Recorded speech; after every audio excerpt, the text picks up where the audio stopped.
Okay, all right. Welcome. All right, we've got Carl Za. I would call this Kung Fu yoga, but it's more like Kung Fu maple syrup. I don't know. I don't remember what we're gonna call it when it's Canada, but Canada, it forced. I didn't want to have to be in this position, but Canada made me do it. Yeah. The Globe and Mail, Global News, and then everybody else, the politicians, all these Indian Canadian politicians are in on this too, Carl. Jagmeet Singh, Yeah. they're all I in see. on it. Yeah. And so just to bring you up to date, Carl, because Carl is Okay. he's our China, all things to do with China correspondent over here Yes. at the Anti-Empire Project.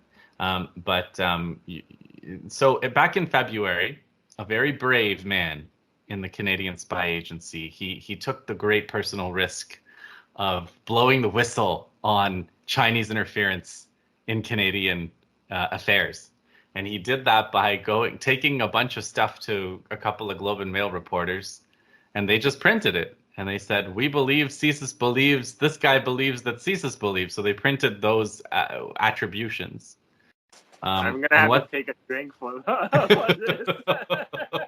what they were printing was that China interfered in the Canadian election in 2021 because conservatives were so anti-China that the Chinese Canadian consulate intervened to put out stories on the Chinese WeChat.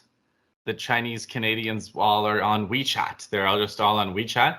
And then the WeChat told them who to vote for, told them to vote Liberal. So boom, they went and voted Liberal just like that. Wow. And then the Liberals came to power because of these Chinese Canadian voters.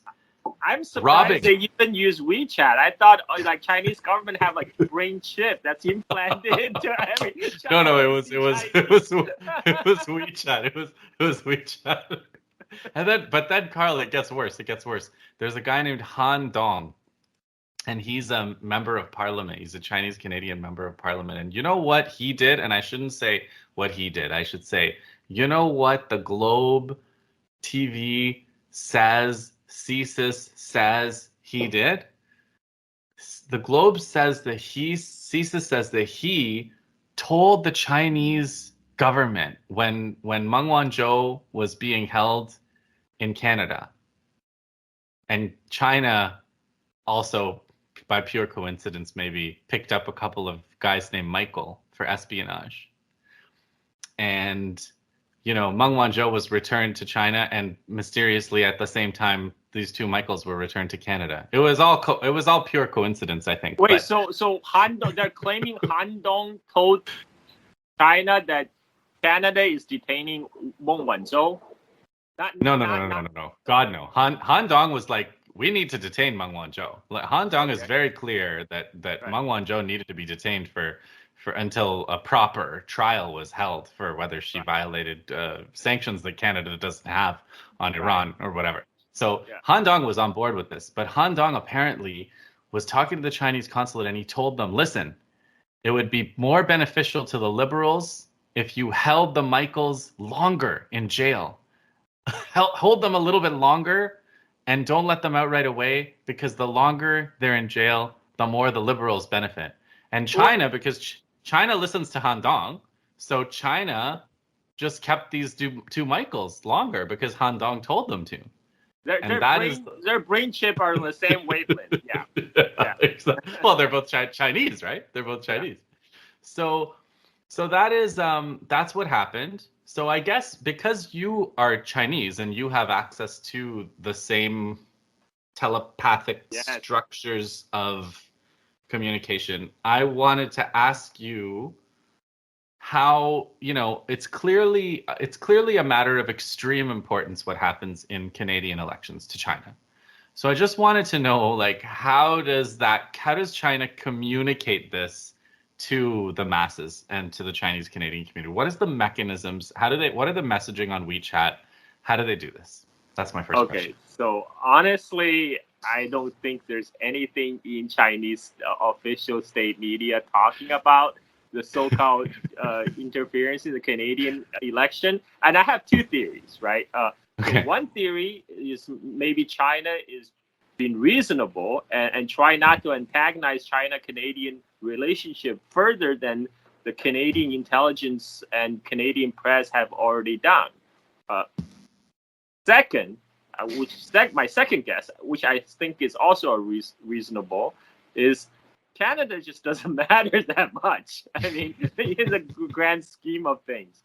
I mean, even like, okay, even in the matters that Canada matters, like energy commodity export to China, end of the day, everyone knows Canada follows order from Washington.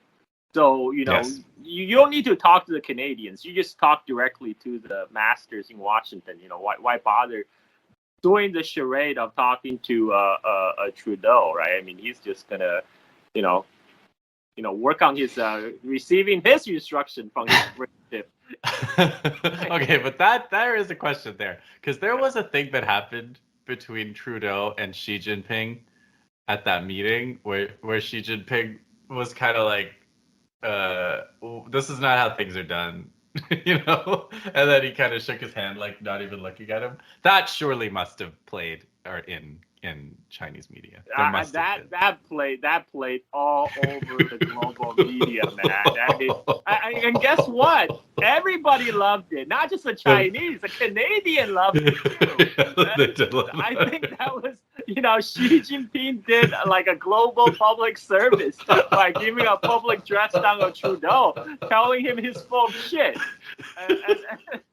But I'm trying to, just for my own edification, I'm trying to understand. Yeah. So how is China holding two Michaels is supposed to help liberals in Canada? I don't actually know. My second follow-up question is, why would China even support liberals in Canada? Yeah. This is my two questions for you. Okay. I have two answers. The first one, unfortunately, nobody has been able to explain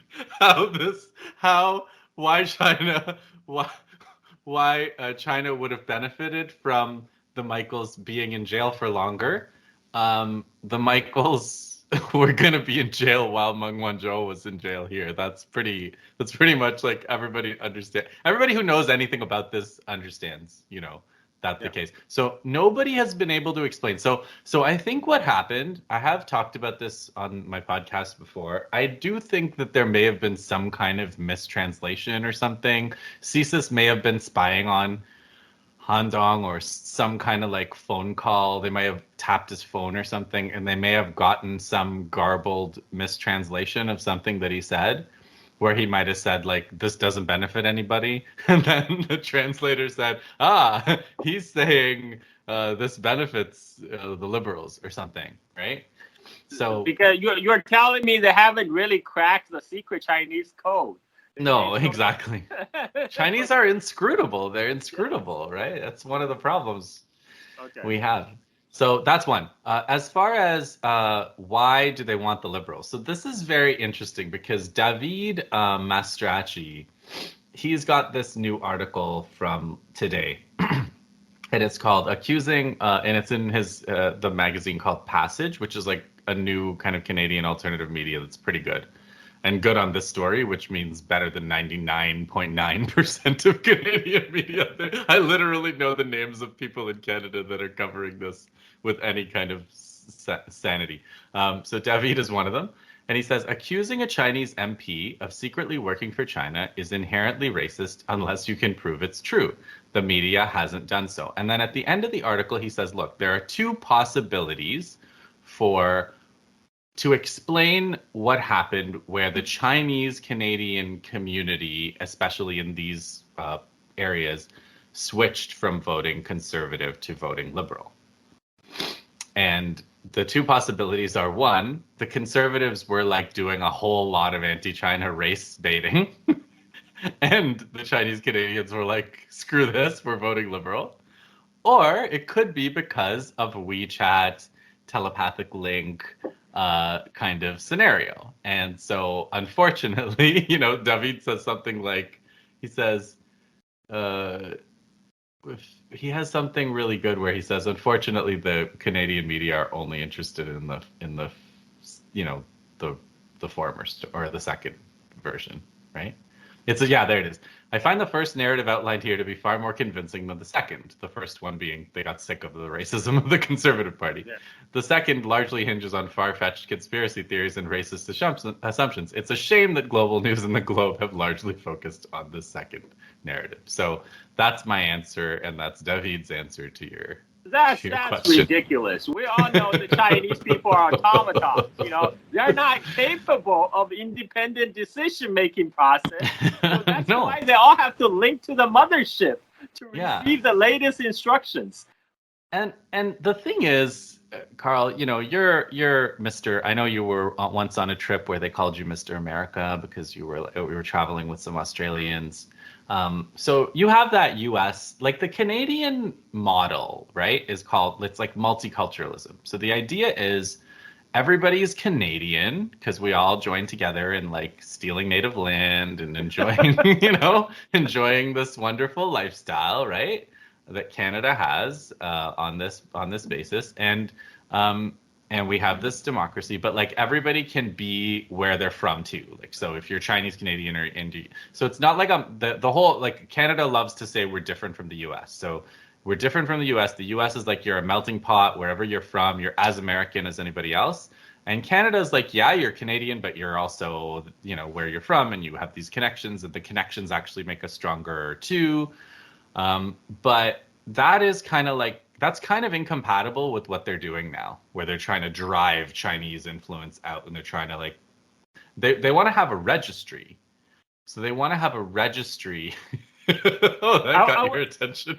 Are they going to have panda badges that all Chinese Canadians have to wear? I mean, like, the idea they will have very good panda designs. Okay, you want to get it? You want to get one of those contracts? Yeah. So,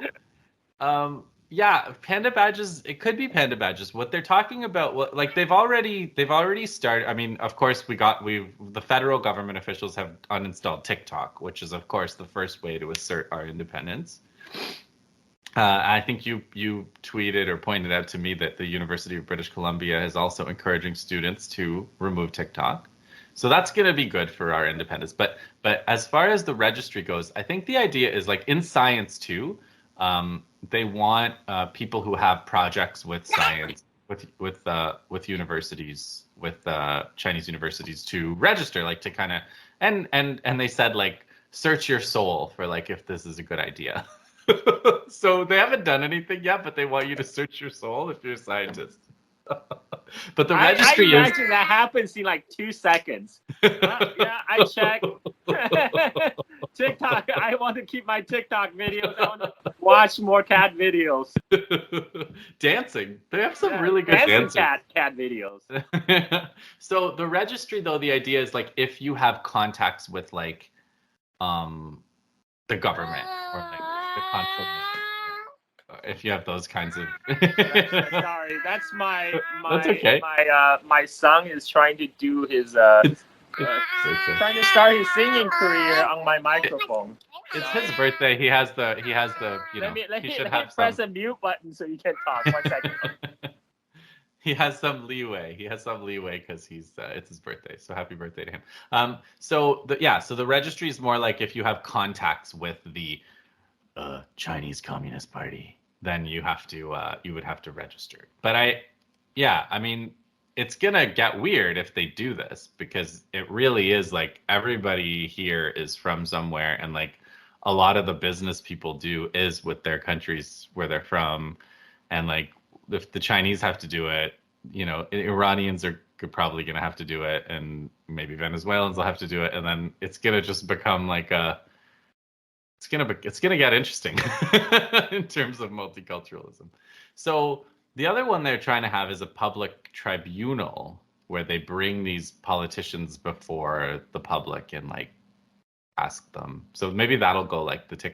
Okay, so last thing, you did share with me the Australia story, which seems to me like when you sent that to me, until you sent it to me, I didn't realize that this is like an actual template. So like. Yeah. Maybe the US just sent the template and was like, please fill in the following links, like Han Dong goes here, Michaels go here.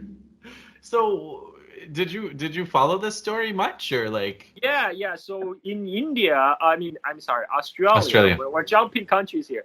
In Australia, as far back as 2016, 2017, the Australian press started leaking stories of also by Australian intelligence services, which is It is the same template. Oh my God. It's of course Australia is part of the Five Eye network, right? The Five Eye is U.S., Australia, U.K., Canada, New Zealand. They all share intelligence. All these intelligence services of these five countries share intelligence together. So supposedly Australian intelligence came up to say, oh, China has interfered in the Australian politics, and it became a huge political talking point in Australia. So people don't remember this now, but there was a time when Australia, just like Canada, used to have very friendly relationship with China. Like because Australia is very similar to Canada. They both are like bunch of mining companies masquerading as a country. They just want to make more money. They're there to take native land and Yes.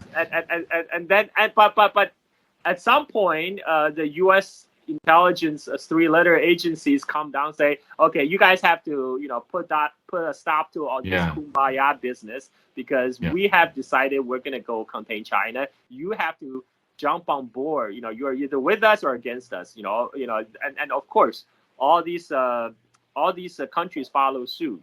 Australia, whose largest trading partner is China. The largest export market for Australian goods is China, and they are literally now purchasing nuclear subs from United States so they can attack the trade route between China and Australia that sends the iron ore from Australia to China. It does not make sense, yet they have to do it because their politicians is beholden to United States. I mean, same thing with Canada. This so that's why I see a clear pattern here. That what has been playing out in Canada right now was done several years ago in Australia, and the whole purpose is to turn Australian public opinions, to turn the Australian establishment against China. With a side effect is nobody can now question the confrontational policy that's pursued against China. If you voice your opinion, you have been compromised. You have been compromised by the CCP money, and you can't argue with that. So I think that's what's going on here. Yeah, and in a way, I guess we can conclude on this note because it's like it reminds me of the way that the war on Russia has played out, where the main, obviously the main disaster suffered is by Ukrainians, and secondary is Russians, but like third is Germany and France. Like the allies of the US are being destroyed economically and driven to exclusive dependence on the US. And it's like that seems to be the idea of this Canada-Australia stuff too. To be friends with United States is fatal. I'm quoting Henry Kissinger. Said that. Henry Kissinger, straight from horse's mouth. So, yeah. So, there are like a handful of people in Canada in the elite that probably want to try to do a middle ground, and those people are the most important people to shut up, I think. Yeah, and that's what this interference project is designed to do, to shutting off the dissenting voices. So we can, it's full speed ahead with an anti-China war wagon. Well, it's not looking good. Yeah. But like I said, China's gonna be fine. China will be fine. It's mostly Canada that's gonna suffer from all this, and Chinese Canadians that are gonna suffer a lot. Yes. Unfortunately. All right, Carl, we'll have you back for let's just an India-China thing sometime soon. True. We can geek on that for hours, Then we post on social media and we get the trolls from both sides to jumping on our asses. It'll be fun. Yeah, I missed that. It's been like a year and a half since we've done that, so let's make sure we do that soon. All right, thanks, man.